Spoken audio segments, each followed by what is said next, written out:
Сәлеметсіздер ме? Өзелік сабақтың тақырыбы тас дәуірі. Ал сіздер білесіздер ме? Ежелгі әлем тас, қола, темір дәуірлеріне бөлінеді. Қазір біз 2 миллион жылдан бастап біздің заманымызға дейін 2000 жылдыққа дейін қамтыған тарихтағы ең ұзақ кезең тас дәуірі туралы әңгіме қозғаймыз. Тас дәуірі палеолит, мезолит, неолит болып үшке бөлінеді. Әр кезеңге толығырақ тоқталайық. Палеолит – ежелгі тас ғасыры.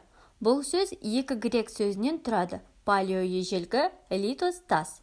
Өз кезегінде палеолит үшке бөлінеді. Ерте палеолит – австралопитектер, питекантроптар және синантроптар өмір сүрген кезең. Орта палеолит – адамның неандерталдық түрі пайда болған кезең. Және кейінгі палеолит – кроманьон саналы адам пайда болған кезең. Ежелгі адамдар жыртқыштардан қорғанып, тағам жеуге болатын өсімдіктерді іздеп, бір жерден екінші жерге көшкен. Оларға бірігіп өмір сүру оңайырақ болды. Сондықтан қарапайым адамдар тобы пайда болды. Олар жинаумен және аң аулаумен айналысқан. Адамдар үңгірлерде өмір сүрді. Егер үңгірлер болмаса, онда үйлер ағаш бұтақтарынан және ірі жануарлардың сүйектерінен тұрғызылды. Олар таяқша, қырғыш, пышақ және тағы басқа қарапайым құралдарды жасады. Палеолит кезеңінде адамдар от алуды үйренді.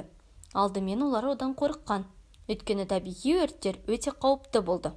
Бірақ белгілі болғандай, өрт адамға үлкен көмекші болды және олар оны мұқият сақтап қалуға тырысты. Бірақ табиғи от жиі сөніп қала беретін. Уақыт өте келе адамдар оны өздігінен алуды үйренді. Бұл сол кездегі үлкен жетістіктердің бірі болған. От алудың бірнеше жолдары бар. Біз олардың біреуін атап айтқанда тасты тасқа үйкелеу арқылы тәсілін қарастырамыз. Олар екі кремний тасты алып, құрғақ мүк, шөп, ұсақ жаңғаларды дайындады. Тасты тасқа тигізіп, үшқын шығарып, дайындаған шөп шаламды өрттеді. Егер палеолит дәуірінің басында климат ылғалды және жылы болса, кейінірек ол мұз дәуіріне алмасты. Онымен бірге жер бетіне мамонттардың, тіс жолбарыстардың және үңгір аюларының патшалығы пайда болды. Мұндай жануарларды аулау қиын болған. Адамдар әртүрлі қаруларды қолдана бастады. Мысалы гарпундар, балта және найза. Ең қиын аңшылық мамонтты аулау. Оның салмағы 8 тоннаға дейін, ал биіктігі 4 метрге дейін жетті. Аң аулау жүйесі келесідей болды. Біріншіден, аңшылар табынның қай жолмен жүретінін бірнеше күн бойы қадағалады. Екіншіден, терең шұңқыр қазды, оның түбіне үшкір тас балта қойылды. Үшіншіден, жоғары жағына бұтақтармен, жапырақтармен және жермен жапты. Төртіншіден, табын жақындаған кезде адамдар бір мамонтты табыннан бөлу үшін қатты шу шығаратын. Ал соңында мамонтты шұңқырға қарай құлатып, оған үлкен тастар, найзалар және басқа да қаруларды лақтырып жануарды өлтірді. Аңшылықтан кейін ет пен майды тағам түрінде, сүйектерден қару-жарақ пен құралдар жасаған. Терісінен жылы киім тікті. Сондай-ақ мамонттың терісі мен қабырғаларынан тасымалды үй салуға болады. Археологиялық қазба жұмыстардың барысында Қазақстанның аумағында атап айтқанда Қаратау, Маңғыстау, солтүстік Балқаш маңының тауларынан питекантроп және синантроптың тұрақтары табылған болатын. Мезолит – орта тас ғасыры.